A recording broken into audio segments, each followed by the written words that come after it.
V Lipovem gaju pred Bistriškim gradom so pretekli četrtek odprli razstavo Atemsi med obema vojnama v Brežicah in Slovenski Bistrici.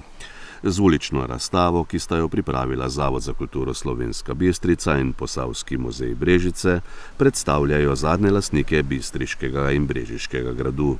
Zbrane je uvodoma nagovorila direktorica Zavoda za kulturo Slovenska Bistrica Herta Žagar. Zavoda za kulturo Slovenska Bistrica smo nad vse in resnično veseli zunanje ulične razstave, s katero imamo možnost svojemu lokalnemu in tudi širšemu okolju slikovito, transparentno, nazorno in živo predstaviti življenje v naših krajih v obdobju med obema vojnama. Njihov razvoj v tistih časih in pa ljudi, ki so ga oblikovali in so ustvarjali. In to je bila v naših krajih v tem obdobju prav gotovo prav družina Atems.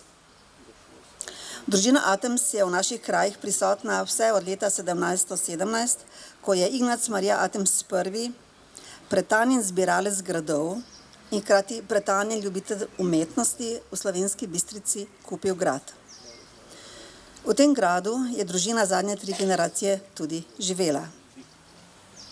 Bistriški grad se je vse od svojih začetkov dejavno vključeval v celostno podobo in v življenje Slovenske Bistrice in bil s Slovensko Bistrico močno povezan.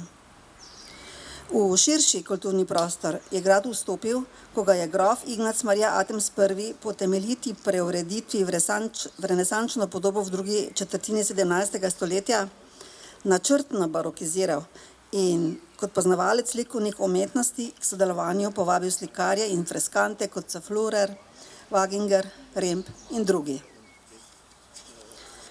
S tem, ko je ustanovil 2 fideikomisa in v enem izmed njih svojemu sinu, prvorojencu Francu Dizmi, med drugim zapisal tudi Bistriški grad, ni v globljo širino svojega duha povezal in zavezal le svojih potomcev in jim naložil umetnosti predano življenje, ampak je v tem istem duhu povezal tudi vse druge gradove, ki jih je kupil. To so ob Bistriškem gradu še gradovi Štatenberg, Brežice, Podčetrtek in jih svojo umetnosti naklonjeni mecenski angažiranosti uvrstil na umetniški in s tem tudi kulturni zemljevid Spodnje Štajerske in širše takratne in tudi sedanje sodobne Evrope. Zato zagotovo ni naključje, da je z Posavskega muzeja, ki deluje v gradu v Brežicah, torej v enem izmed Atemsovih gradov, prišla pobuda, da bi nam, torej bistriškemu okolju, Bistriškemu gradu, posodili svojo avtorsko razstavo avtorice Mihaele Kovačič z naslovom Brežice in Atemsi v času med obema vojnama. Ne le, da smo bili pobude direktorice Posavskega muzeja gospe Alenke Černelič res zelo veseli, ta pobuda nas je nagovorila in navdihnila, da bi gradova spet povezali in razstavo nadgradili in našemu okolju predstavili in pokazali življenje in vpliv družine Atems na življenje ljudi v našem okolju med obema vojnama. Torej, Atemsi med obema vojnama v Slovenski Bistrici. Vpliv družine Atems na življenje v naših krajih v tem obdobju namreč je res bil izjemen. Slovenska Bistrica je v tem času tudi zaradi vpliva in povezav te družine v tem obdobju bila središče kulturnega in družabnega življenja na Bistriškem. Mnogo življenjskih zgodb in pričevanj priča o tem. To je tema, ki mnoge Bistričane in druge obiskovalce gradu zanima in nenehno povprašujejo po njej. Zato smo in sem osebno res vesela, da nam je uspel ta podvig in da lahko tako zdaj končno Bistričanom odstremo pogled v to obdobje življenja na Bistriškem. Avtor našega dela razstave, ki jo danes odpiramo, torej Atemsi med obema vojnama v Slovenski Bistrici, je gospod Viktor Ajd. Izbor fotografij je delo Martine Zankovič. Oblikovala pa jo je Mateja Lešnik. Kakor sem že omenila, razstave ne bi bilo brez prave pobude v pravem času. Postavljena ulična razstava ima 2 dela.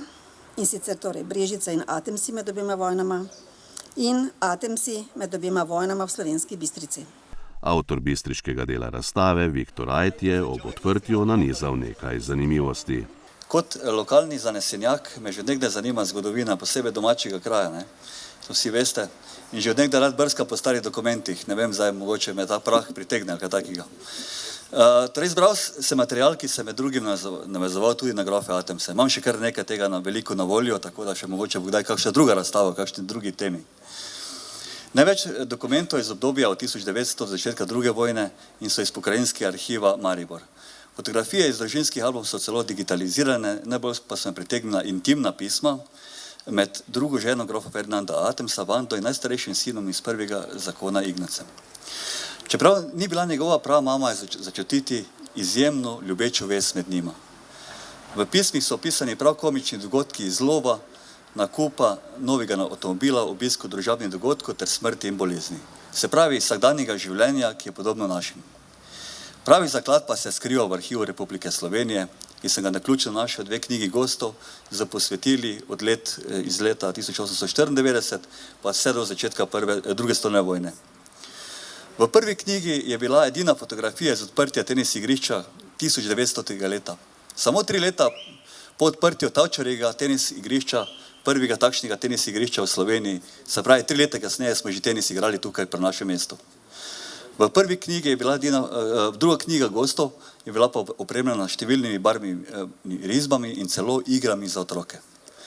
Razstava s številnimi fotografijami se pričenja s prihodom Atemsov, Emila Atemsa z družino za stalno v našem mestu ob koncu 19. stoletja, družinsko in družabno življenje Ferdinanda Atemsa z družino 5 sinov, 2 žena ter služba, v kateri so delovali.